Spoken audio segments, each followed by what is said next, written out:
like water, clean, clear, crisp. We got love just like this, water. Here's what's making news this morning. The Prime Minister says a plan to toughen up punishments for people who attack first responders is part of his party's tough on crime promise. A new flood protection scheme has been announced by Nelson Council as the region cleans up after flooding over the past few days. And in sports, Kiwi rower Logan Ulrich has won his first ever gold medal in the men's single sculls at the World Rowing Cup in Lucerne.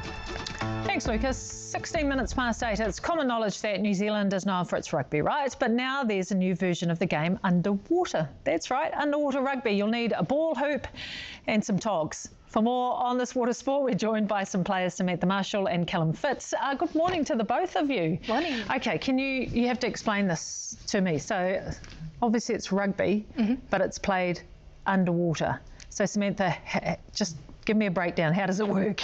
So you play in a 4-metre pool, so you're playing on the bottom, and then you have 6 on each team. So you have 2 in every position. So one person is down, one person's breathing, and you sort of swap those positions. Right. Yeah. Okay, so fairly simple in terms of, how it's actually put together. But Callum, it's a fairly niche sport, right? Yeah, absolutely. When you're holding your breath just to play the game, it really completely changes it. So, you can't go 100% all the time. You've got to spend a bit of time recovering and kind of balance between, do you want to go all out or do you want to relax and stay down for longer? So in terms of team tactics then, how much do tactics play in the game itself? Obviously if you run out of breath you have to come up, right? I get that part of it, but in terms of the tactics, how does that work? Yeah, so there's quite a few different tactics. Like the biggest thing is just how you want to defend. So a lot of teams are defending really hard, like trying to prevent the other team getting, that last goal. So really hard on the line, similar to rugby, but you don't have the width of the field. You just have a tiny little basket and everybody's scrambling to get the ball in. So yeah, that's the main thing. And then attacking, you kind of got complete freedom. I love it. We're watching some pictures now. Obviously, there's a bit of wrestling going on in there. Samantha, how long have you been playing underwater rugby? I've been playing for 6 years now, so quite some time.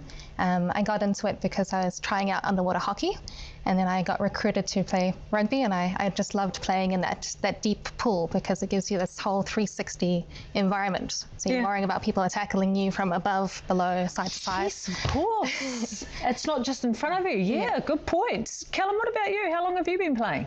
Yeah, I've been playing for about 10 years and it's been really awesome. I think I just really love the kind of holding your breath. Like it's a bit like free diving, you get to relax a little bit and then you've got those moments of like real intensity, just like any other kind of physical sport where you're just absolutely fighting for the game and it's amazing. How did you get into it? Just through some friends and through a little bit of underwater hockey, which is quite a big sport in New Zealand as well. Yeah. Samantha, I know that there's a tournament coming up in Singapore. Yes. That's not too far away, right? That's in late August. Yeah. So there are a few of us going over. Callum is going over, so he can tell you a bit more about what it's going to entail.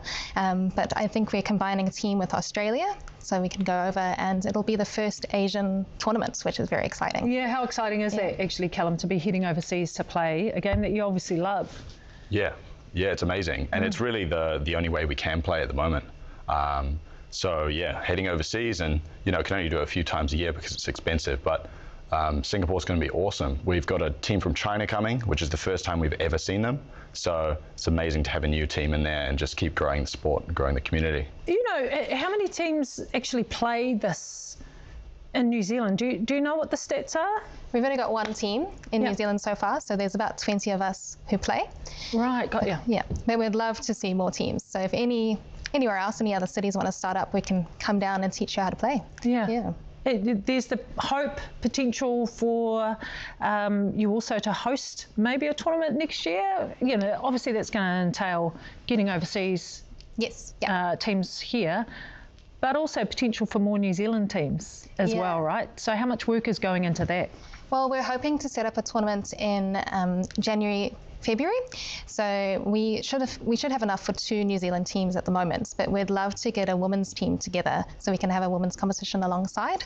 So really encouraging more women to come and try it out and give it a go. Because we do play mixed, but it's nice to have that option to play women only. Yeah.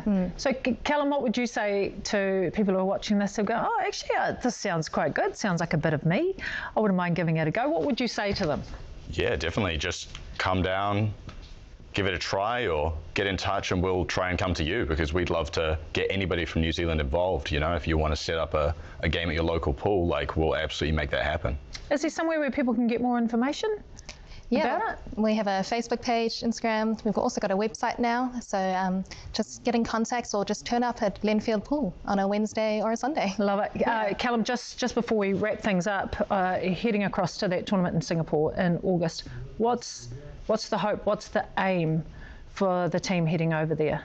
This is more of a social tournament. Yep. So it's just build the community, you know, like get people involved, have a good time. We really want to, meet the team from China, because that's going to be huge. And then also like build some more with the Singapore team as well. Try to get them back playing some tournaments in Australia. Maybe we can get them to New Zealand as well. So. Awesome. Well, it's been a pleasure having you both on the couch this morning. All the very best, not only with the tournament, but also recruiting more players to come and play underwater hockey. Really appreciate your time, Samantha Marshall and Callum Fitz. Thank you. Thank you. If I can.